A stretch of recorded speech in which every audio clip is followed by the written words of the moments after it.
El siguiente programa es presentado y producido por Senda.fm para CTN Internacional.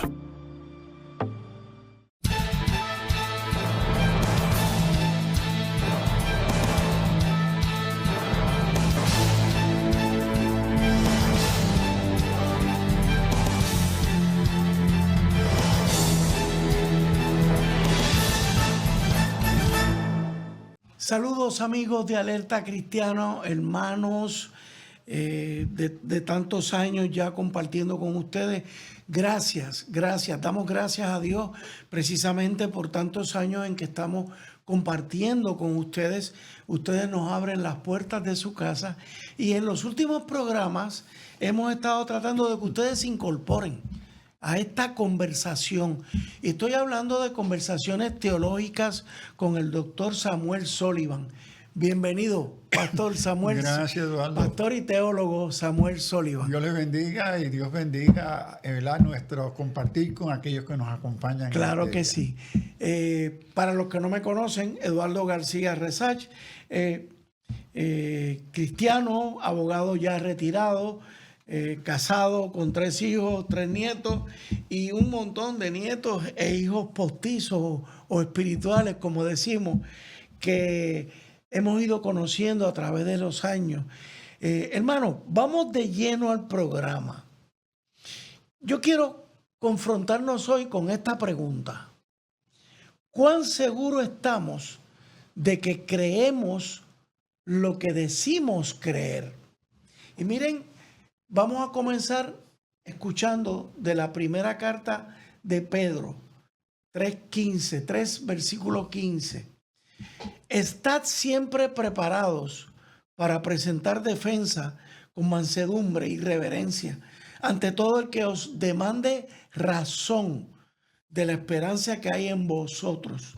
Hermanos, estad siempre preparados para explicar, dar razón por qué creemos lo que creemos. En los primeros 2 programas, acuérdense que estamos en la segunda temporada de Alerta Cristiano y nos estamos dirigiendo con el doctor Sullivan a estas conversaciones y hemos cambiado el enfoque. Hemos querido enfatizar en que nuestra vida no puede ser una vida basada en emociones. Explico de la vida cristiana, la vida de nuestra fe, sino que tenemos que conocer aquello que profesamos. En el primer programa, y los invito, los 2 ya están en el canal de Alerta Cristiano en YouTube, comprendiendo lo que somos llamados a creer. Y el segundo programa, comprendiendo el llamado a dar fruto. Hoy, como les dije, vamos a entrar en cuán seguro estamos. ¿Qué sucede? Estamos alertando a la iglesia, hermanos. Nuestro programa de Alerta Cristiano desde hace 3 años viene teniendo ese nombre porque el Señor nos movió a alertar a la iglesia de unos peligros. Cuando digo iglesia, hablo de iglesia con letra mayúscula, la iglesia de Jesucristo, nuestro Señor. En aquel momento, a unos retos que había en el mundo, nos constituimos con este programa para alertar. Pero en los últimos años nos hemos ido dando cuenta de que hay unas situaciones que requieren de la iglesia de estar alerta a lo que está sucediendo. Así que hoy vamos a enfrentarnos a esa pregunta. Y para comenzar, quiero aclarar lo siguiente. Con toda premeditación, oiga, como decimos los abogados, con toda premeditación y alevosía, estamos incluyendo en la conversación de hoy a todo aquel cristiano que confiesa con su boca que cree en los asuntos fundamentales de la fe cristiana. Y estoy hablando de evangélicos, estoy hablando de católicos, bautistas, pentecostales, luteranos, etcétera, etcétera. Hermanos, yo sé que tengo hermanos católicos que ven este programa, porque me ven, me conversan conmigo en torno al programa. Y nunca hemos mantenido una postura de buscar división. Todo lo contrario, buscar la unidad del cuerpo de Cristo, que es la iglesia. Así que enseguida vamos a, como digo yo, a molestar al doctor Sullivan con la primera pregunta. Pastor, ¿habrá algún punto de encuentro o una expresión que recoja esta única unidad de los cristianos en términos de sus creencias? Sí y no. Sí. Qué milagro que no me dio así. Ahora, pero antes de responder a eso, usted apeló a su formación como abogado. Ahora yo apelo a mi formación como teólogo. De mente, confesar de mente con su boca.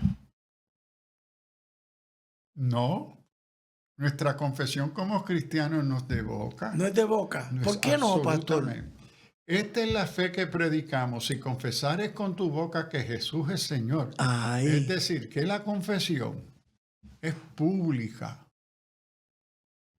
Pero esa confesión pública tiene un contenido que se hace posible por la obra del Espíritu Santo en la mente y en el corazón de aquella persona que la va a declarar. Uh-huh. Lo otro que en Romanos, esta confesión pública reta o se dan las condiciones, que es una confesión que puede llevarte a la muerte. Entonces no es un asunto simplemente emocional o de tradición con mi boca. Tiene que haber una convicción producida por el Espíritu Santo en la vida de esa persona que está dispuesto, está convencido de lo que va a afirmar públicamente al punto que está dispuesto a poner en juego su vida. Entonces, ¿en qué sentido está dispuesto a poner en juego su vida? En el Imperio Romano, cuando Pablo escribe su carta a los romanos, hay culto al emperador. Y entre las declaraciones esperadas en los cultos, en los templos, adoración al emperador, se proclamaba César o el emperador como Curiae. Es decir, Señor. Señor. Príncipe de paz, Ureneo. Entonces, los paganos que van a entrar ahora a la fe cristiana por confesión pública, arriesgan su vida en una declaración pública que dice, César no es mi Señor. No es mi Señor. Jesús es mi Señor. Eso te iba a costar tu vida. Eso me podía costar la vida, como le costó a muchos. Y que fue la base de persecución por siglos de la iglesia. Entonces, perpetúa y felicita. Siendo bautizada, vienen los soldados afuera de Romanos, la encuentran a ellos bautizándose en un campo, los llevan al Coliseo. Y le ponen un altar y le dice, tú niega a Jesús, el de tu religión, y ofreces sacrificio a otro Dios y te puedes ir para tu casa. Ellas dicen, no podemos negar la confesión que hemos, la convicción de que Jesús es el Señor. Entonces, en mi opinión, lo que tenemos muchas veces, me parece a mí, lo digo como pastor, lo he visto, mucha confesión de boca. Pero ¿y por qué el escándalo de la vida de que se llaman creyentes? Okay. ¿Por qué no hay transformación? Porque es de boca. Y parte del problema de la confesión de boca tiende a ser una confesión que desconoce lo que cree. Por lo tanto, no hay convicción. Exacto, porque no conoce la Escritura. Lo que hay es una tradición, una costumbre o una experiencia religiosa. Una experiencia, ok. Exacto, por eso Pedro y en otros pasajes habla de la razón, demandan. Vuestros corazones están preparados para presentar defensa, dar razón. No una experiencia, no una emoción, Es una comprensión del contenido de aquello revelado en las Escrituras como palabra de Dios. Yo le voy a hacer una pregunta y yo sé la respuesta. Hoy en día en el mundo tenemos cristianos con riesgo de perder la vida porque Sí. lo confiesan, Seguro que sí. que son los misioneros, entre otros. Bueno, más que los misioneros, olvídese los misioneros, vamos a hablar de China. China. En la China. Ah, ok. Miles y miles y miles de cristianos que tienen están escondidos. Y están escondidos y exponen su vida. Ok. Entonces los misioneros son los que tienen fácil porque se pueden ir cuando quieren. Bueno, me refiero a los autóctonos. Ok, pero ellos no son misioneros. Bueno, lo que pasa es que hay, por ejemplo, yo conozco a Global Commission Partners que desarrollan misioneros autóctonos. Pero es una contradicción, misionero y autóctono. Bueno, todos los que se convierten como cristianos en su país de origen Y sirven su país. No son misioneros. Bueno, en el sentido de lo que se hablaba antes, de que yo me voy de misionero a China, a yo ser chino y con mi propio idioma convertir hermanos. Pero tú no eras misionero, tú eres evangelista. Misionero no. Misionero, el uso del concepto misionero es salir de tu tierra y tu parentela, salir de tu cultura, de tu medio ambiente, a ir a otro. Pues esto es otro estilo de desarrollar misión. Sí, seguro. Okay, pues por eso es que me parece a mí. Pero están teniendo mucho éxito, pastor. Porque, Bueno, por ejemplo, seguro. al hermano Axel Lanause lleva años y, bueno, han penetrado Irán, para darle un ejemplo. Seguro. Es decir, sin duda tenemos estos misioneros, ¿verdad? El asunto técnico, si son nacionales o no, pero eso es ahí mi pensar teológico crítico. Claro. Pero sí, la tarea misionera es esencial. El mandato del Señor iría a ser discípulos a las naciones. Correcto. Eso no es negociable. Vamos a hacer una pausa. Nos tomó un poquito de más tiempo la introducción, pero enseguida estamos con ustedes, hermanos. Alerta Cristiano.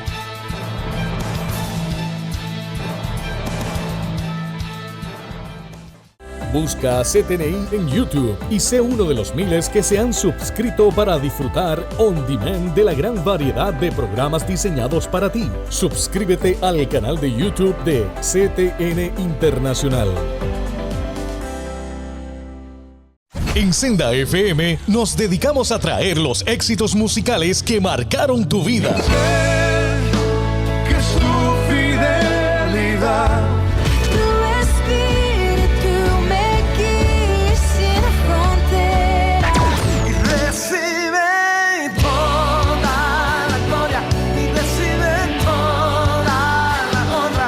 Desde los temas que te hicieron danzar hasta las canciones que llegaron al corazón. Llévame a un lugar. Mi ancla firme está. Aquí encontrarás todos los éxitos para seguir viviendo momentos únicos. La tierra canta, el cielo adora. No hay lugar más alto, más grande que estar a tus pies. Senda FM.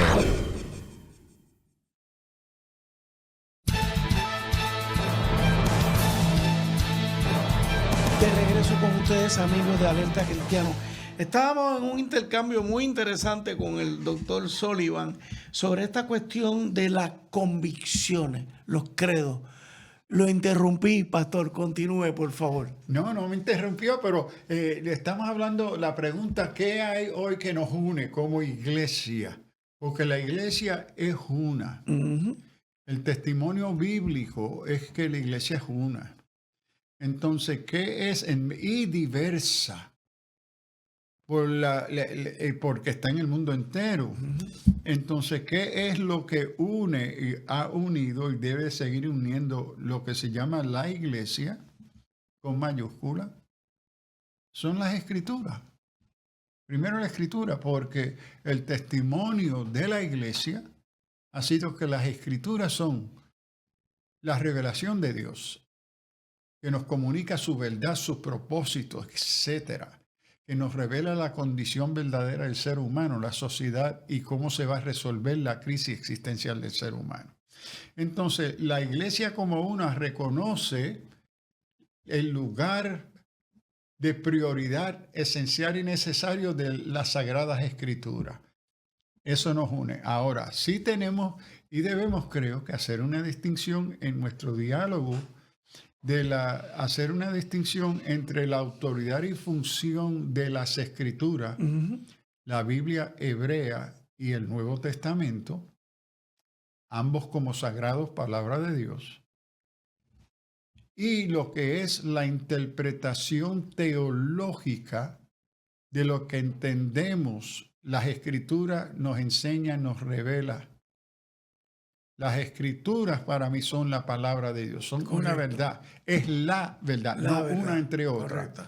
Pero la tarea teológica es una tarea de la interpretación de aquellos que hemos llegado a entender, que nos enseña las Escrituras, esa palabra de Dios. Y aquí tenemos que cuidarnos de no caer en el error de atribuirle a nuestras interpretaciones teológicas que son necesarias.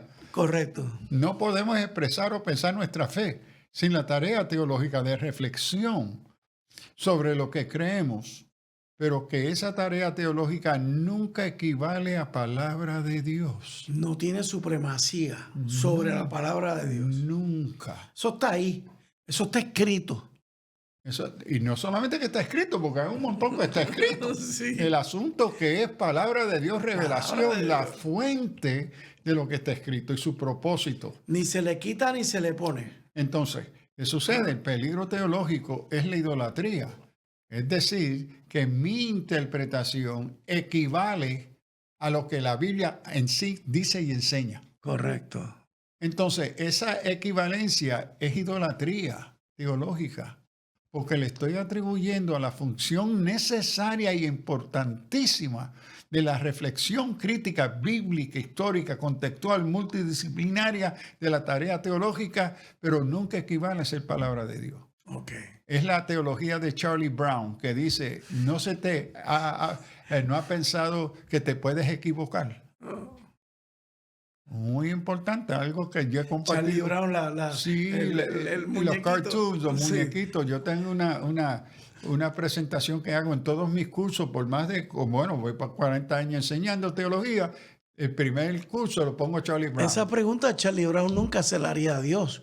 Dios, ¿no has pensado que te podrías Sí, equivocar? se lo está haciendo Al a hombre. Lainez, que está escribiendo un libro de teología. Correcto. Y Lainez le dice, sí, tengo un buen título para mi libro de teología. Y entonces, ¿qué tiene? ¿No ha pensado que te puedes equivocar? Qué gran título, qué gran pensamiento. Eso es tremendo Entonces, hay sí una voz que refleja el pensar de la iglesia en su diversidad en el mundo. Y desde el tercer al cuarto siglo, por necesidad, ante el crecimiento de la iglesia en el Imperio Romano y ante la presentación de nuevas y raras enseñanzas, la iglesia reconoce en estos que se llaman credos, y note, credo de la ley, en esto creemos, no es esto sentimos. Una creencia viene de una convicción De una convicción de lo que creo. que ya es razonado. Exacto. Hermano, fíjense cómo estamos enfatizando en el uso de la razón, no el uso de la emoción. Continúe, por favor. Ahora, sí también tengo que enfatizar que la sana comprensión de la Escritura, de entender nuestra fe, resulta en la transformación, dirección, capacitación de nuestras experiencias. Entonces, la experiencia es muy necesaria en la vida cristiana. Cómo el Señor nos bendice, cómo nos emocionamos, nos gozamos en el adorar, en alabar. Amén. Pero eso no es el fundamento de nuestra fe. Ese es el fruto transformador de nuestra comprensión de la fe. De la fe. Y cuando comprendemos que es la comprensión de lo que creemos que nos lleva a convicción. Y esa obra del Espíritu Santo entonces es lo que va a producir en el creyente una transformación de sus experiencias y emociones. Porque entonces ya no son emociones carnales, emocionales que todo ser humano y que toda religión propone, porque toda religión se expresa por sus emociones. Sí. El asunto es quién forma esas emociones. Y cuando las emociones son paganas, seculares, no bíblicas, entonces ahí es que viene el daño. Y Correcto. la iglesia, ante nuevas emociones y experiencias, se encuentra a corregir errores, malas interpretaciones contrarias a lo que se entiende ser lo que la Escritura nos enseña. Y eso es lo que le va a dar evolución a lo que llamamos los credos ecuménicos. Y aquí, oikos, los credos ecuménicos son aquellos credos que fueron afirmados por toda la iglesia de Occidente y la iglesia de Oriente. O sea, todos los cristianos del mundo en ese momento particular afirmaron estos credos. Exacto. Ahora, cuando usamos todo, tenemos que reconocer que todos no incluían los que estaban defendiendo las herejías. Ah, bueno, claro. Porque era contra esas herejías Que se estaba levantando el credo. y que eran cristianos. Que las herejías son enseñanzas interiores de la iglesia. Correcto. Enseñados. Y aquí tenemos que hacer, Alistair McGrath, teólogo historiador, nos ayuda en un libro titulado Heresy, Herejías, a entender que porque yo tenga una interpretación distinta que la suya en un pasaje no me hace hereje, Correcto. sino debe de haber una intencionalidad de deformar la fe cristiana de forma intencional, porque mucha herejía surge de ignorancia bíblica. Porque de lo contrario, todos los teólogos serían herejes. Exacto. ¿Usted discrepa de mí? No. Pues es una herejía. No. Pero es que hay muchos teólogos herejes. Eso tiene Claro, razón, claro, los hay también. Los hay. Los hay. Sí. Pero aquí reconocer que el uso ecuménico es un uso bíblico de Juan, de la oración, Señor, que ellos sean uno como tú y yo somos uno. Es una familia. Entonces, fue el testimonio de la diversidad de la iglesia en esos primeros 4 siglos de la iglesia que tienen que dar razón de su esperanza. ¿Ve? Y son, en gran parte, los teólogos de la iglesia. Es decir, los pensadores maestros de la iglesia que están formando y expresando una apologética, una defensa de la fe a través de estos credos. Ahora, en la historia de la iglesia han habido cientos de credos, Sí. pero solamente 7 han sido Han tenido reconocidos prominencia. por toda la iglesia, en la diversidad de la iglesia. Ok. Y el propósito mayor es resumir qué es lo que nosotros creemos como iglesia, no como región. No que esto es lo que creen los occidentales, Sí. lo que creen los orientales. No. Lo que esta es la voz en común de la iglesia. ¿Ve? Entonces es una expresión que desea resumir, defender y aclarar qué es lo que creemos. Ok. Estamos hablando de concilios ecuménicos. Ahí está todo el mundo, todo el que dice confiesa a Cristo como nuestro Salvador, etcétera. Que lo confiesa según lo estipulado en el credo. En el credo. Ahora, el problema, yo he encontrado esto por años con mis estudiantes. Repetimos el credo de Nicea, por ejemplo.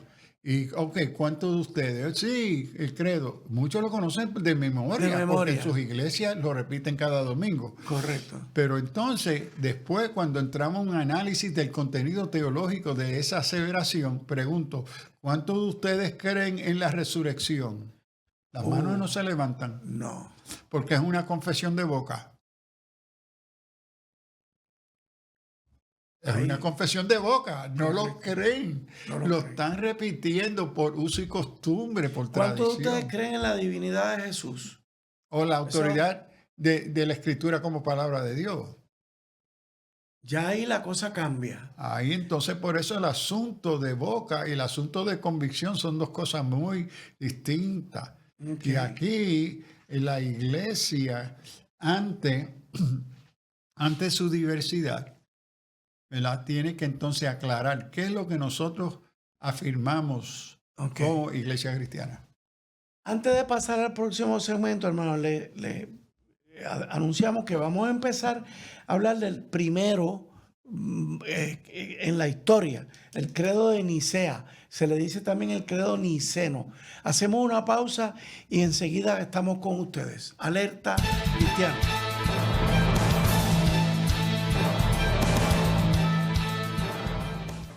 En Senda FM nos dedicamos a traer los éxitos musicales que marcaron tu vida.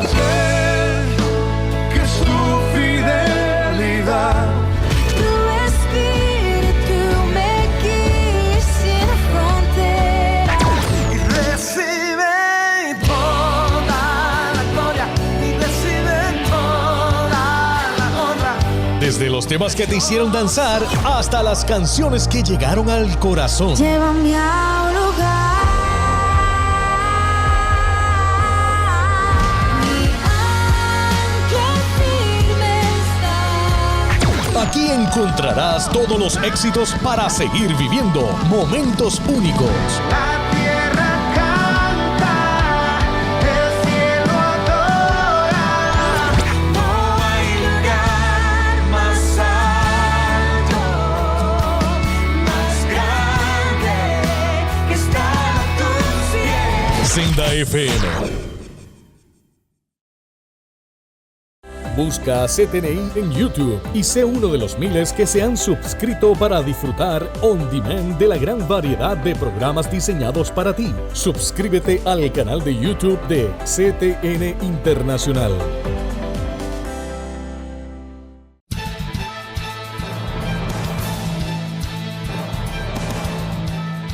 Amigos, cuando terminé el segmento anterior, le pregunté al pastor por y me referí como el primer concilio, el concilio de Nicea. Pero estamos claros, y él me lo aclaró, que antes del primer concilio había lo que se llamaba el credo apostólico, que no fue ecuménico. Sí, es decir, fue entre las primeras expresiones de la iglesia, pero en forma de expresión más formal.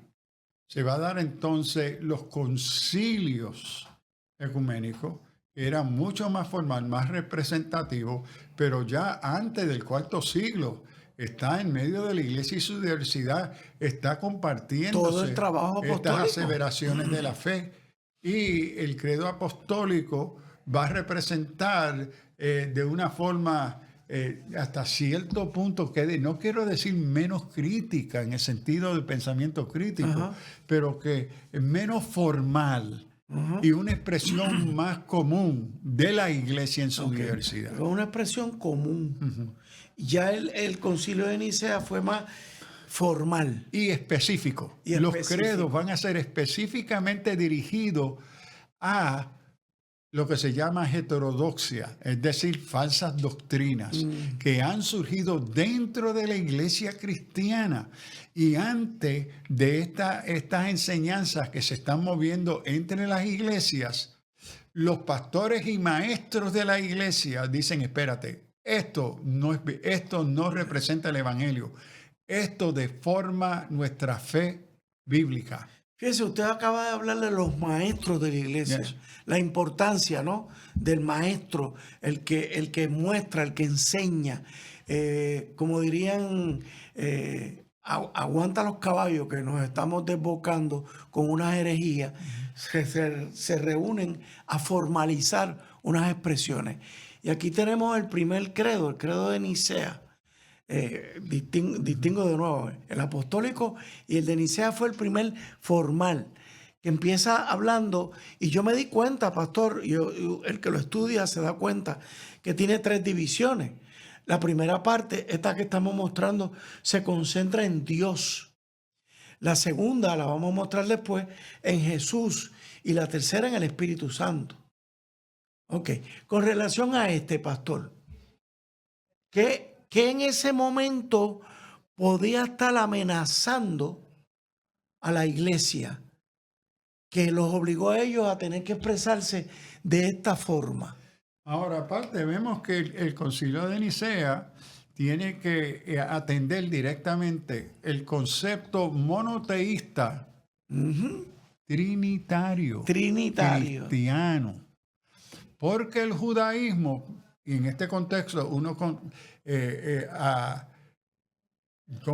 judío no cree en la Trinidad. Sí, los judíos son monoteístas, pero no trinitarios. Correcto. Entonces aquí surge el concepto cristiano de Dios como trino. Es decir, Dios se ha revelado en 3 personas.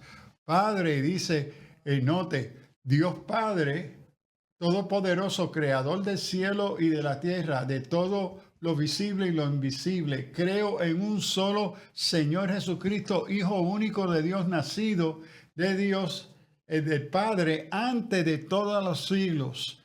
Dios de Dios. Dos de Dios. Note la relación del Hijo y el Padre. Dios de Dios, luz de luz. Dios engendrado, no creado. De la misma naturaleza del Padre, por quien todo fue hecho. El que me ha visto a mí ha visto al Padre. Entonces, decía Jesús. Vemos aquí que la iglesia tiene que ahora aclarar qué es nuestro concepto de Dios, porque si algo estaba bien presente en el Imperio Romano, eran muchos dioses. El ateísmo no era un issue grande en el mundo romano, jamás. Era un peligro ser ateo. Había dioses de más. Entonces, el asunto es que ahora están entrando gentiles no judíos con sus conceptos de Dios. Y ante la revelación del Nuevo Testamento, la iglesia dice, pero espérate, estos ahora llegan con sus conceptos teológicos de Dios, sus conceptos de Dios, pero estos conceptos son paganos. Esto nos refleja lo que las Escrituras nos enseña y nos revela, que como cristianos nosotros creemos en un Dios trino, compuesto de 3 personas en unidad de una esencia divina, compartida, pero 3 personas, no 3 religiones o 3 dioses.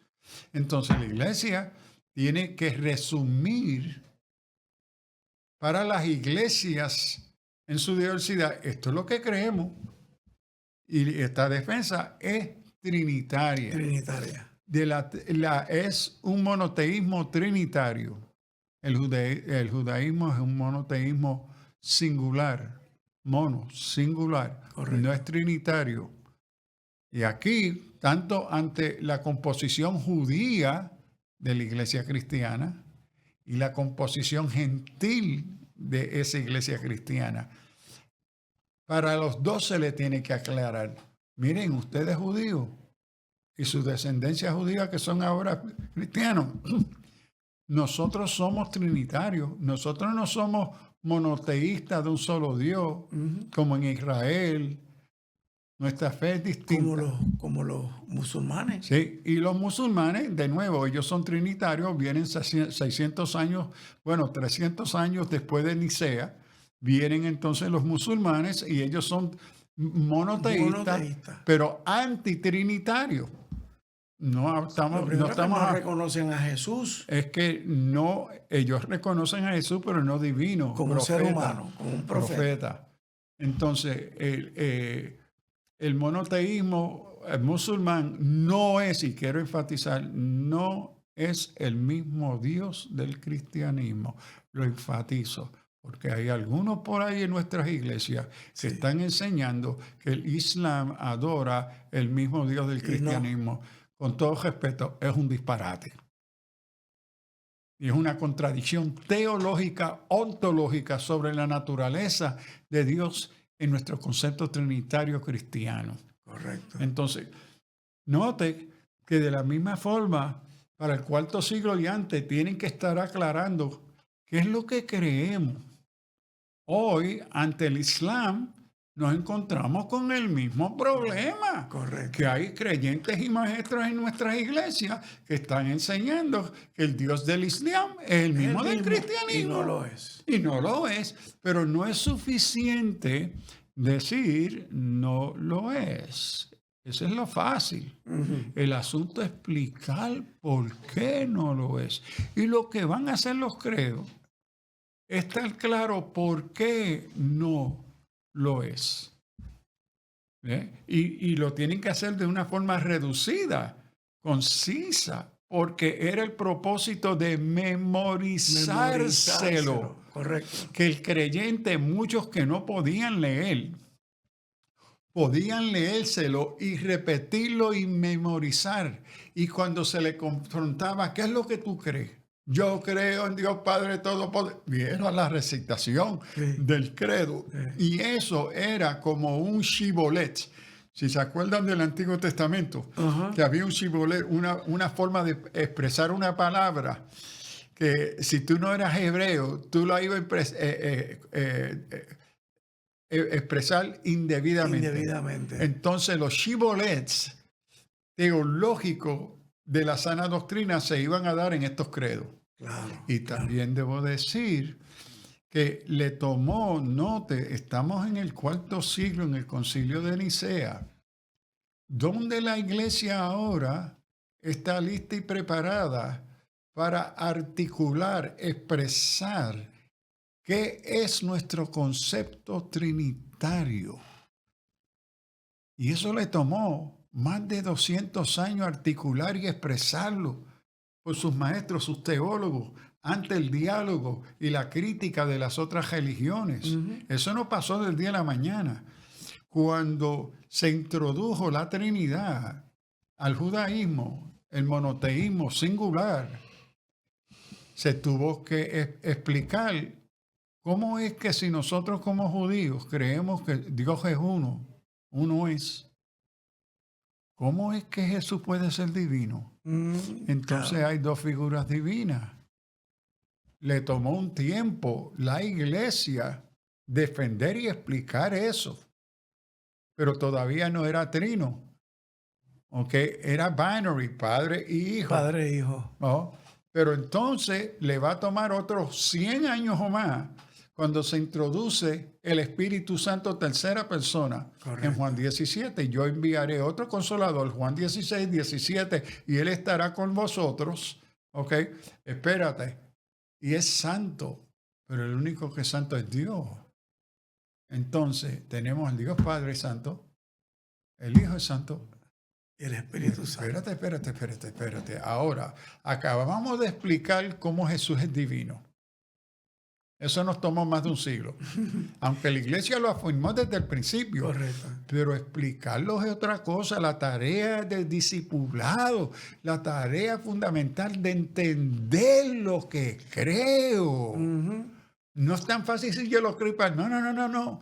Lo que crea convicción es que tú conoces con qué tú te estás comprometiendo y por qué. Ahora, la iglesia entonces va a llegar al concilio de Nicea y ahí ahora el problema no es tanto. Hay problemas todavía con la cuestión de Jesucristo, esto lo vamos a ver. Pero el tema mayor es Trinidad. ¿Quién es Dios?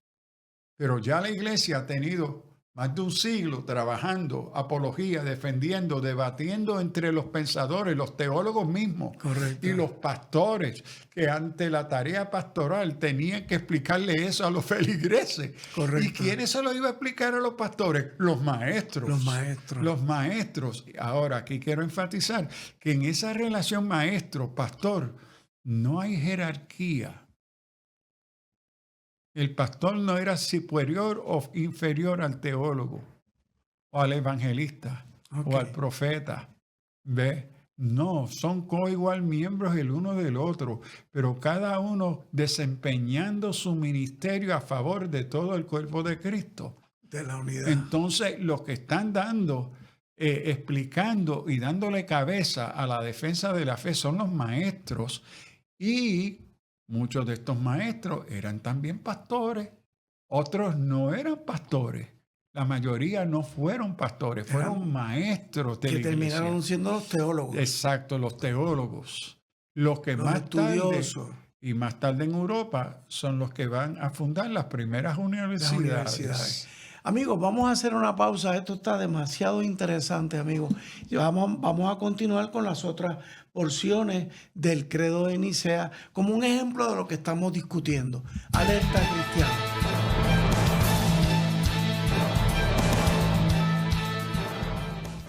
En Senda FM nos dedicamos a traer los éxitos musicales que marcaron tu vida. Que su fidelidad Tu espíritu me guía sin fronteras. y recibe toda la gloria y recibe toda la honra. Desde los temas que te hicieron danzar hasta las canciones que llegaron al corazón. Llévame a un lugar. Mi ancla firme está. Aquí encontrarás todos los éxitos para seguir viviendo momentos únicos. La tierra canta, el cielo adora. No hay lugar más alto, más grande que estar a tus pies. Senda FM.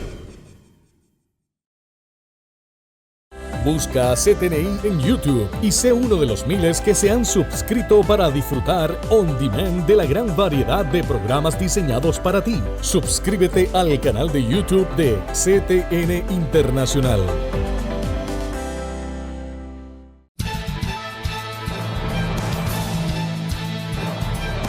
De regreso con ustedes, amigos. Estamos en la última porción del programa y queremos todavía ver, que puedan ver lo que yo llamo la segunda parte del credo de Nicea. Y lo tenemos ya en pantalla, lo tienen ustedes ahí también. Mi consejo, hermano, búsquenlo, léanlo, reflexionen. Yo no estoy diciendo que esto es la última Coca-Cola en el desierto.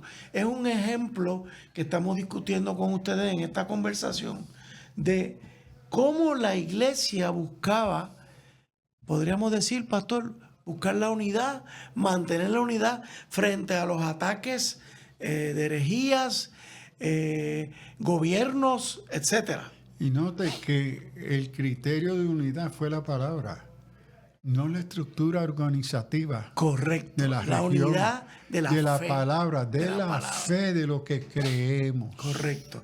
Y en esa segunda parte nos habla de que por nosotros los hombres y por nuestra salvación, y ahí se concentra en Cristo.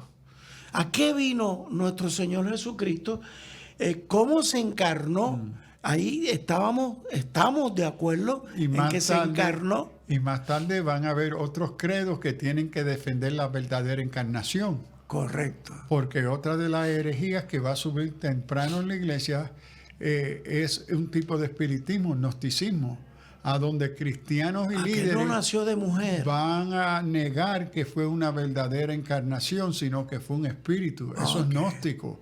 Y la iglesia va a sacar otro credo para defender y decir, no, nosotros no, es una verdadera encarnación de hombre y de Dios. Y entonces sale otro credo que va a tener que defender lo que se llama la unión hipostática, que es la unión de verdaderamente Dios, de verdaderamente hombre, totalmente Dios en uno, unión hipostática. Eso va a ser otro concilio, porque estas cosas son las falsas doctrinas que están surgiendo en la iglesia naciente, que están y esparciéndose por el imperio. Y la iglesia tiene que defender su fe.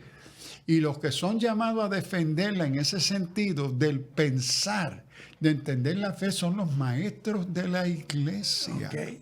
Y fíjese que entonces continúa diciendo todo el padecimiento de Jesús, su resurrección al tercer día, como él lo había adelantado. Déjeme pararte, que padeció estos antinósticos, porque no estaban entendiendo a Jesús verdaderamente hombre. Era un espíritu. ¿Cómo es posible que un espíritu sufra? Exacto. Y ahí había que defender nuestra postura, nuestra fe. Y subió al cielo y está sentado a la derecha del Padre.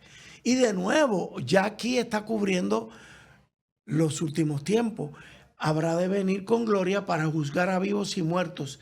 Y su reino no tendrá fin.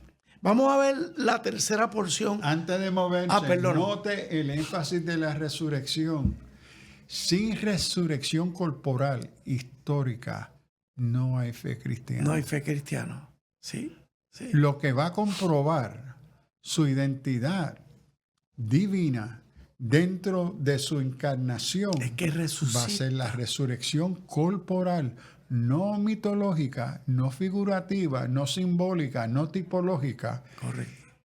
En carne y asciende, vino, se hizo Dios en carne, Juan 1.14, estuvo con nosotros, lo matan en carne, resucita en carne, asciende a los cielos en carne, y así como me han visto oír, así volverá en carne. Correcto. Entonces, entre las doctrinas que se está cuestionando entre los cristianos, era el asunto de la resurrección. Correcto. La naturaleza del cuerpo de Cristo, si era humano o no, de la voluntad, si era solamente divina o humana. Todas estas cuestiones de entender nuestra fe y quién es Cristo como Dios y Salvador, verdadero hombre, todo esto va a dar lugar a explicarse, a defenderse ante el crecimiento y la diversidad de creencias dentro de la iglesia. Vamos a ver la tercera porción, que es la última en el credo de Nicea. Creo en el Espíritu Santo, continúa el credo, Señor y dador de vida, que procede del Padre y del Hijo, que con el Padre y el Hijo recibe una misma adoración y gloria, y que habló por los profetas. Creo en la iglesia, que es una santa, católica y apostólica. Y vamos a aclarar, pastor, el término católico en ese credo del año 325. Confieso que hay un solo bautismo para el perdón de los pecados. Espero la resurrección de los muertos y la vida del mundo futuro. Toda una vida, cada uno de nosotros está proclamando lo que cree de esta forma, pastor. Quiero que abordemos, para evitar confusiones en lo que estamos explicando, el término católico en ese credo. Okay. Pero antes de ir allá, no puedo brincar sobre esta tercera introducción del credo. Noten que la base inicial fue la defensa trinitaria. Correcto. A donde se va a defender, o ya los reconocidos, Dios Padre. Todos estamos de acuerdo. Ahora, se mueve al Hijo. Se tiene que explicar por qué el Hijo es santo, es divino. Ahora se mueve a la tercera persona. Al Espíritu como Santo. El Espíritu, note la atribución que se le da a su identidad, es santo. Dios, hay más que uno santo. Hay más que uno. Entonces aquí se va a plantear dentro de la aseveración trinitaria la identidad y lugar del Espíritu Santo en la Trinidad, que va a ser otro debate en Calcedonia más tarde y en Éfeso, el concilio de Éfeso, porque se van a crear falsas doctrinas sobre el Espíritu Santo que se tienen que aclarar. Correcto. Y entonces nos pasamos al Hijo, que recibió de la misma adoración y gloria que habló por los profetas. Creo, ahora nota, el próximo creo en la iglesia. Tengan en cuenta, iglesia nunca es templo. No confundan La templo iglesia, con el iglesia. cuerpo de Cristo. Es el cuerpo de Cristo. Creo en la iglesia. ¿Qué es? ¿Qué es? Su naturaleza ontológica. ¿Qué Una. es? Es una. Padre, Juan, que ellos sean uno como tú y yo sean uno. Y por eso el mundo creerá que tú me enviaste. Ajá. La negación del carácter de la naturaleza unidad de Dios cristiano, la negación o la mala comprensión pone en juego la encarnación de Jesús. La iglesia es una, es santa.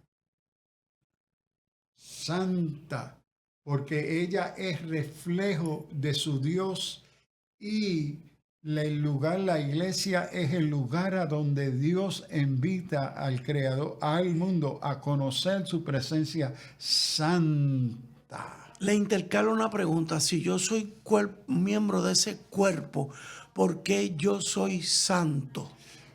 Primero, porque tú participas como miembro del cuerpo de Cristo. Eso. Es decir, pero aquí tenemos, y los teólogos y la iglesia tienen que explicar qué es santidad para el creyente, porque yo soy llamado a ser santo como yo soy santo.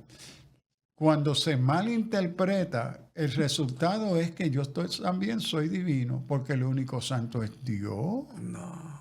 Entonces, ¿qué es lo que entendemos por ser santo? Ahí tenemos que ir a la Escritura, que los maestros nos ayuden a entender el proceso de consagración, Eso. de expiación, de sangre que santifica a lo pagano presentado para ser usado en el templo, que es la tradición judía, y que lo hace útil para estar en el templo, en la presencia santa, era el proceso de consagración que requería confesión y derramamiento de sangre, que convertía lo inmundo en santo o sagrado, porque ahora viene a ser útil para Dios. En ese sentido, participo en el cuerpo y participo de la divinidad. Del carácter de la naturaleza de Dios. Correcto. No que yo soy Dios. Correcto. Aunque en la tradición ortodoxa oriental se cree que sí nos hacemos dioses. ¿Ve? Pero no voy a entrar en el... Ya, eso en sería ese por lo mismo que asunto. venía Satanás. Sí. Y seréis como dioses. No. Uy. No es que seremos, es que por la gracia de Dios, por ser perdonada y restaurada por Cristo, participamos en su santidad. Y Correcto. como hay más que uno santo, que es Dios, Correcto. esa teodosis, ahora se me olvida el concepto que ellos usan en su teología ortodoxa. Okay. Confío entonces santa, católica. Ahora entiéndese hoy que esto... En su uso en el latín. En aquel entonces no existía la iglesia católica. No existía. Estamos en el cuarto siglo. Cuando hablamos de la iglesia es una, estamos hablando de la iglesia en las regiones occidentales del Imperio Romano, las iglesias en las regiones orientales, que representaba todo el mundo a donde estaba la cristiandad, es una. No existía lo que hoy conocemos como la Iglesia Católica Romana. Correcto. Lo que existía era la Iglesia Católica. Universal. Universal. Porque la Iglesia es una. Donde quiera que está en Cristo, el cristiano, ahí está la expresión de la Iglesia, porque es una, pero es universal. Que hay la Iglesia es santa. Es una, es católica y es apostólica, es decir, es una comunidad fundada en las enseñanzas de los apóstoles, es decir, las escrituras. Seguimos con las escrituras. La escritura. O sea, la enseñaban los apóstoles, pero no es que es una particular enseñanza de ellos, es que ellos enseñaron la palabra. Y esto es importante en el sentido del uso del concepto de tradición con mayúscula. Mayúscula es aquello que hemos heredado, que se ha pasado desde los apóstoles, que fueron los que interpretaron y enseñaron qué es la iglesia.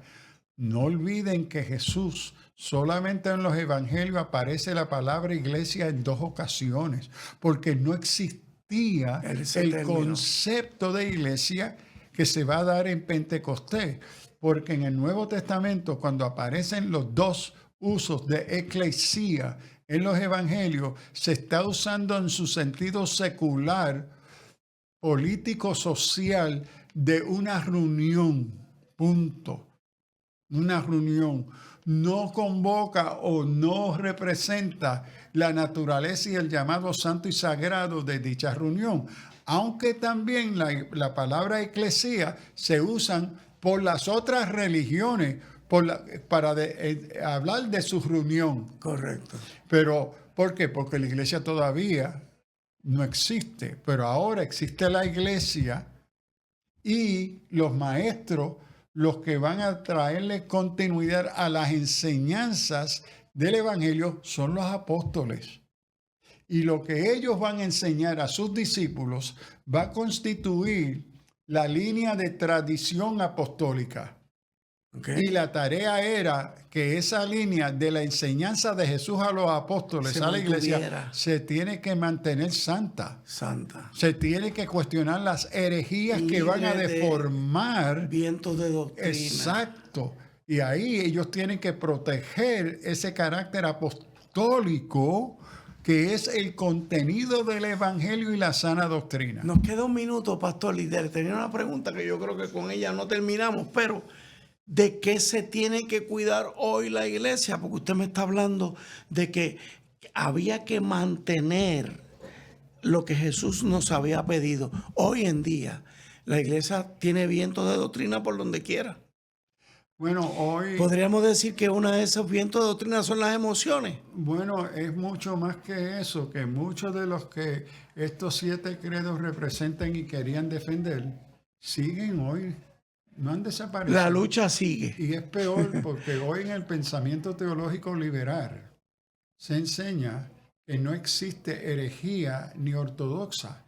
Porque Es decir, que dentro del pluralismo religioso, de la coigualdad de todas las religiones, lo que tú crees no está sujeto a un criterio que está equivocado o no. Esa es tu opinión, no Ya hay no verdades hay una verdad absolutas, absoluta. Derrida y otros filósofos contemporáneos, que no hay verdades absolutas. Entonces lo que tú crees es tu doctrina, punto, y es aceptable. Hermanos, no quiero decir que les dejo con la yuca atravesada, como decimos en el campo, pero sí, estas son preguntas que nos tienen que inquietar, que nos tienen que llamar a una reflexión profunda, a una protección de nuestra fe, pero más que nada a una convicción, a un entendimiento. Así que esto continúa, hermanos. Como siempre, doctor, pastor, gracias, Dios lo bendiga. Dios los bendiga, hermanos. Alerta Cristiano. Dios le bendiga. El pasado programa fue presentado y producido por Senda.fm para CTN Internacional.